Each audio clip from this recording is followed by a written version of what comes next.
Hey, welcome to the late edition, the 2 days late edition of the worship series for this semester. Yes. Yeah, so sorry we're a couple days late. We're very busy. A couple of quick announcements. This Sunday, right after second service, there's going to be a 2 hour. What are we calling it? Like it's a worship Team training event, time event. like training sort of, but also not really that. It's some like we're gonna get together and we're gonna feed you lunch. And if you have any interest in being part of the worship team downstairs, we'd like to have you there and host you. If you have an instrument and you play it, then you should bring that instrument. Or if you don't play it, Or if you just have one. just have one, maybe You want to bring it? That's fine too. So that this Sunday at 2 o'clock, or sorry, at noon, or Noon to 2. Yeah, from noon to 2, a couple of hours there. And it's going to be a lot of fun. And then if you haven't got your worship artistry account yet, email Tatum or tell me or Cindy and we'll just do it. Or find an adult and they'll let you know how to get one.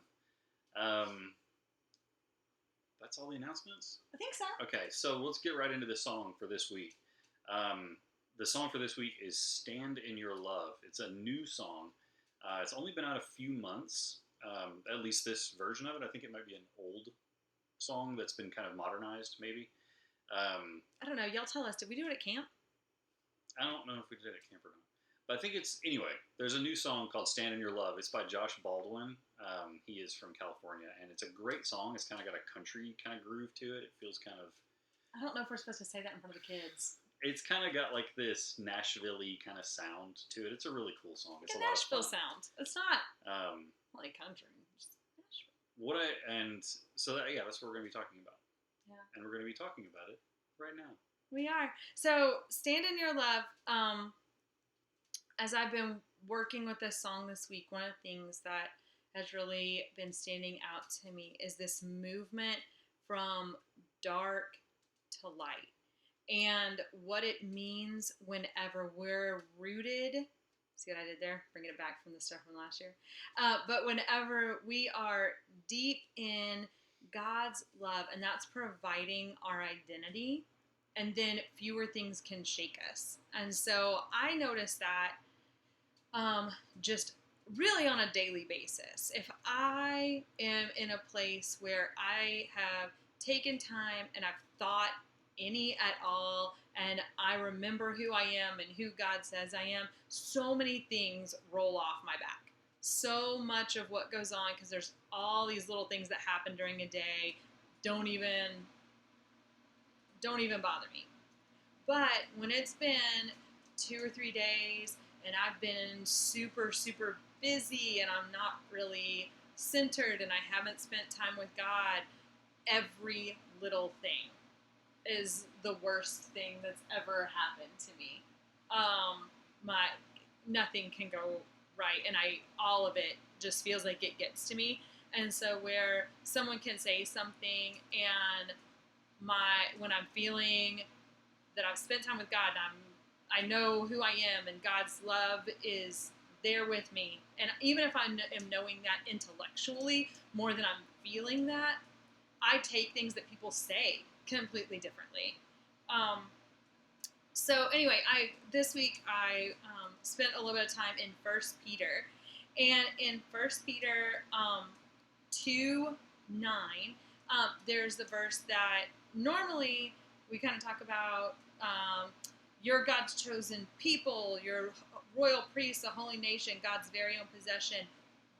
But normally I don't hear us talk about the second part of that verse, which is as a result of being God's chosen people, you can show others the goodness of God, for he called you out of darkness and into his wonderful light.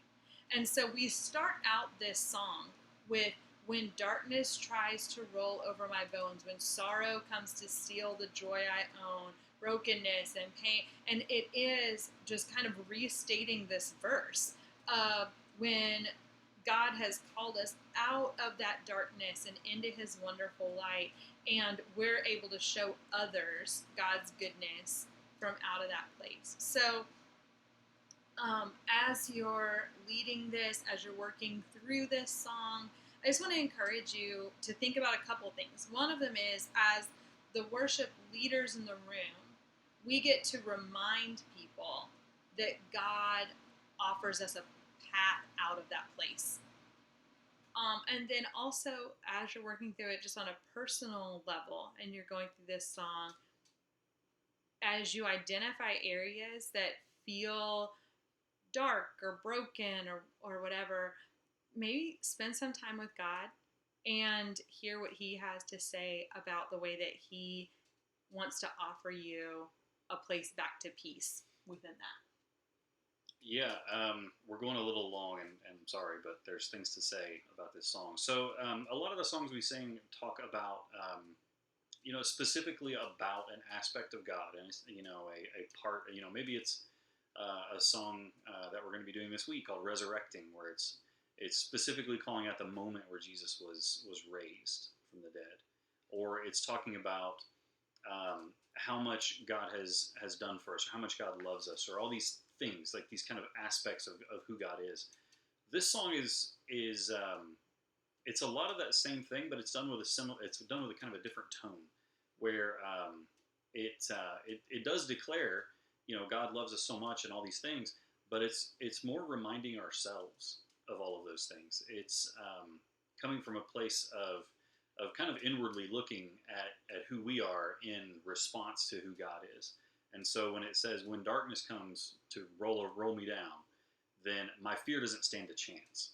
And it says that over and over again. It says that in the chorus, just repeats the same line over and over again.